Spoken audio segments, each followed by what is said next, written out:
India has done it. It has become now the fourth country to land a spacecraft on the moon after the US and India is the first country in the world to land a spacecraft near the moon's south pole.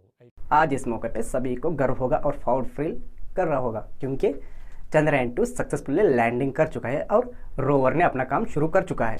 एक time था जब दुनिया को लगता था कि India अब कभी स्पेस एयरक्राफ्ट नहीं कर पाएगा क्योंकि चंद्रयान-2 ने यहाँ पे फेलियर हो चुका था जो लैंडिंग के 15 मिनट के अंदर। क्यों लैंडिंग के 15 मिनट इतना इंपॉर्टेंस होते हैं, क्योंकि जानने के लिए इसके लिए पूरा वीडियो ज़रूर लास्ट तक देखिए। 2008 में इंडिया ने पहली बार चंद्रयान फर्स्ट लॉन्च किया और ये फुल्ली सक्सेसफुली ब्लॉकबस्टर रहा। और आते हैं 2019 जो चंद्रयान-2 मिशन था। जो चंद्रयान मिशन जो हमने सेंड किया था यहाँ से, वो जब लैंडिंग के वक्त आया तो उस वक्त विक्रम लैंडर ने यहाँ पे गलत डिसीजन के चलते हमारा एयरक्राफ्ट क्रैश हो गया मून से भिड़ के। अगस्त 2023 में हमने मून के उस जगह पे लैंड किया जिस जगह पे सारी दुनिया लैंड करना चाहती है, बट हमने ये पहले कर दिया, जो दुनिया से पहले कर दिया, क्योंकि जो साउथ पोल के साइड है जो मून के, उस जगह पे पहली बार किसी देश ने अपना रोवर लैंड किया है तो वो सिर्फ इंडिया है, बाकी कोई लैंड नहीं करा। लेकिन अटेम्प्ट तो बहुत लोगों ने किया, मतलब एक रशिया एक इसराइल ने यहाँ अटेम्प्ट किया, बट वो कभी इसमें सक्सेस नहीं हुए क्योंकि लैंडिंग के जो 15 मिनट थे उस टाइम पे जो कम्युनिकेशन सिस्टम थी वहाँ पे गलतियों के कारण ये नहीं हो पाया। चंद्रयान-3 इतना क्रिटिकल था कि हमारा चंद्रयान-2 भी जो लैंडिंग के जो 15 मिनट थे वहाँ पे फेलियर हुआ था। और इसके बाद मून के साउथ पोलर साइड जब रॉकेट आया तो लोगों के दिल में धड़कने लग गई, क्योंकि उसी जगह पे चंद्रयान मिशन 2 ने उसी जगह पे फेलियर हुआ था जो लैंड क्रैश कर गया था। और 2019 के बाद इसराइल और रशिया ने भी वहाँ पे अपना लॉन्च, और रशिया और इसराइल ने वहाँ पे अपना लूनार बेस के लैंड करने की कोशिश की थी, लेकिन उनके कुछ गलतियों के कारण वहाँ पे लैंड नहीं हुआ और हमारी भी मिशन 2 चंद्रयान की वो भी फेलियर हुआ था। 1995 में पहली बार रशिया ने अपना रॉकेट लॉन्च किया था और उस समय पे वो फेलियर भी हुआ। और उसके बाद 1966 में लूनार 9 ये लॉन्च किया और ये पहली बार सक्सेस हुआ, जो सक्सेसफुली सॉफ्ट लैंडिंग कर चुका था उस जगह पे।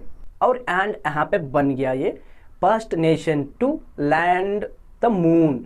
अब वही रशिया लूनार 25 लॉन्च करता है, लेकिन यहाँ पे कुछ अपने टाइमिंग्स के गड़बड़ के कारण अपना लॉन्चर हाथ से दो बढ़ते हैं और लॉन्चर जाके मून से टकरा जाता है। इसराइल ने भी यहाँ पे एक स्पेसक्राफ्ट भेजा था, लैंडिंग के समय क्रैश हो जाता है। लूनार 25 में भी रशिया भेजा, इतना जो टेक्नोलॉजी आगे होने के बाद भी जो लैंडिंग के समय इनका फेल हो गया, जो साउथ पोल के ओवर हाइप एंड साइंस की एक बड़ी खोज कर दी है। और इतने सारे देश अपना लूनार एवेल्यूटर के साइड सभी देश ने यहाँ पे लैंड करवाया अपने रोवर। लेकिन चंद्रयान-2 लैंड करने वाली थी जो लूनार सरफेस के साउथ के साइड, क्योंकि वहाँ पे पानी होने की संभावना या फिर फ्रोजन वाटर का एक संभावना है, इसलिए वहाँ पे लैंड करने वाली थी, बट अनफॉर्चुनेटली यहाँ पे क्रैश हो गई।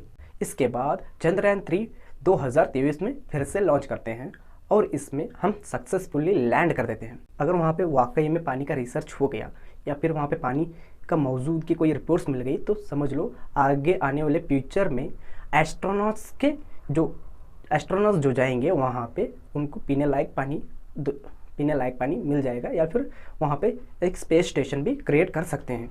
हमारा जो लैंडर है उसके अंदर एक प्रज्ञान नाम का रोवर है, first nation to land on the moon, जो हमने 4th नंबर पे हासिल किया है और 1st नंबर पे हमने साउथ साइड हासिल किया है। ये मिशन हम छोटे बजट में ही, यानी एक बड़ी फिल्म से भी कम बजट में, यानी 600 से 615 करोड़ के अंदर ही ये मिशन बन के तैयार हुआ है। जो यहाँ पे इसरो के जो चीफ हैं यस सोमनाथ, वो ये कहते हैं कि इसरो जो अचीवमेंट किया है वो एक छोटी रिसोर्स है और ये अचीव प्राउडली फील करने वाली अचीवमेंट्स है।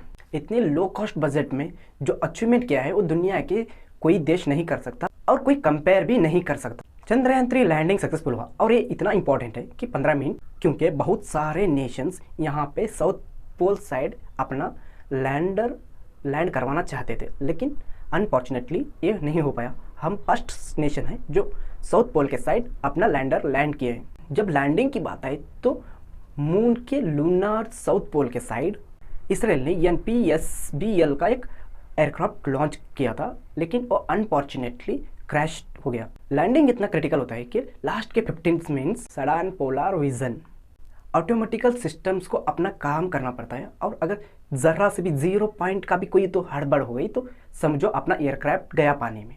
क्योंकि लैंडिंग सक्सेसफुल करने के लिए अपना कॉम्प्लेक्स कंपोनेंट्स, रॉकेट इंजन की फायर और मून की बदलती हुई ग्रेविटी के अंदाज़ा नज़र रखते हुए लैंडिंग करना बहुत ही क्रिटिकल होता है। और उसके साथ साथ अनएरन टेरेन होता है, और उसके बाद आती है डस्ट। जब रॉकेट इंजन फायर करता है तो इतना डस्ट बढ़ जाता है कि रॉकेट की डिसीजन लेना मुश्किल हो जाता है, और इसलिए किसी भी देश को अपना यहाँ बैठ के उस जगह पे कमांड भेजना इतना पॉसिबल भी नहीं होता। जो यहाँ से वो कमांड भेजे तब तक वहाँ पे पूरा चौपट हो जाएगा।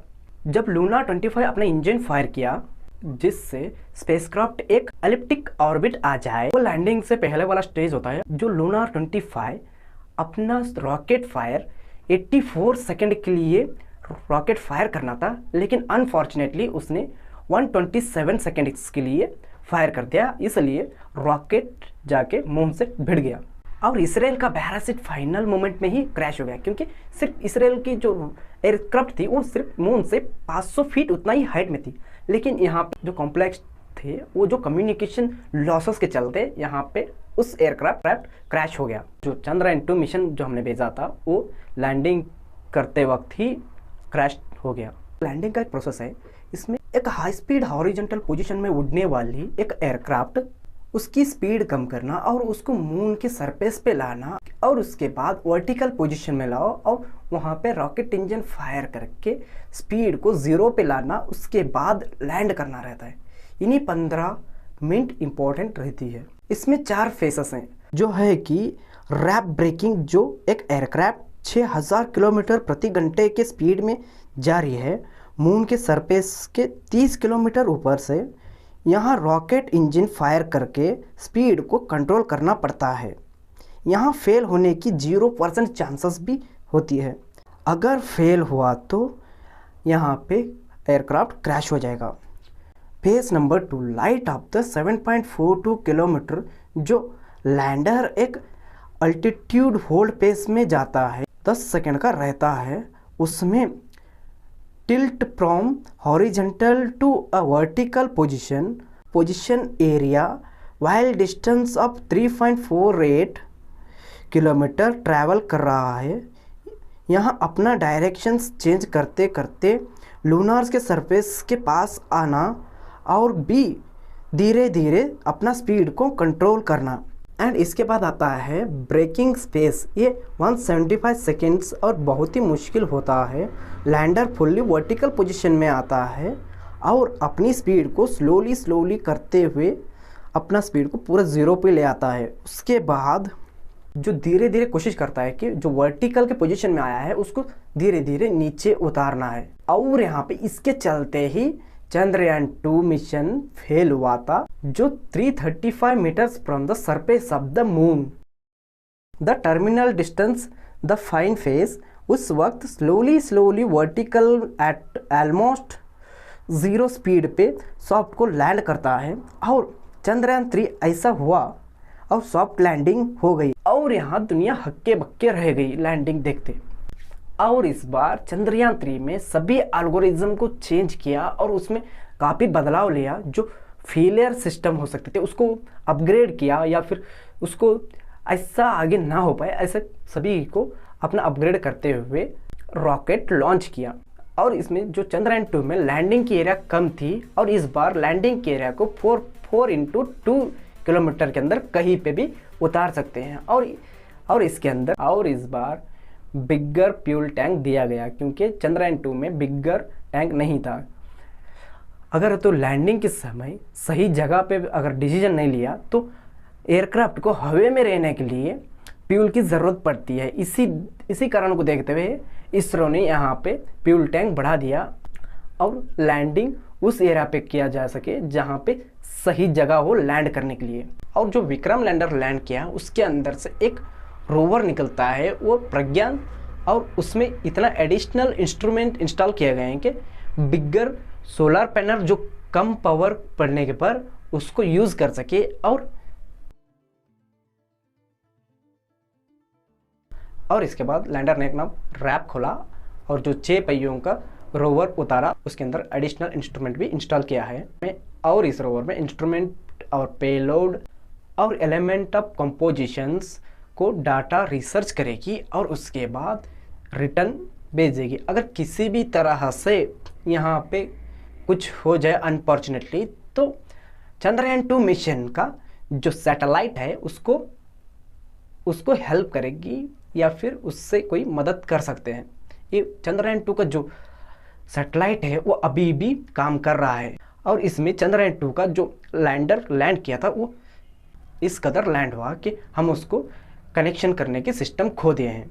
लेकिन जो सैटेलाइट है वो अभी भी काम कर रहा है। इसके ज़रिए हम किसी भी अगर तो प्रॉब्लम्स आए तो इसके ज़रिए हल कर सकते हैं।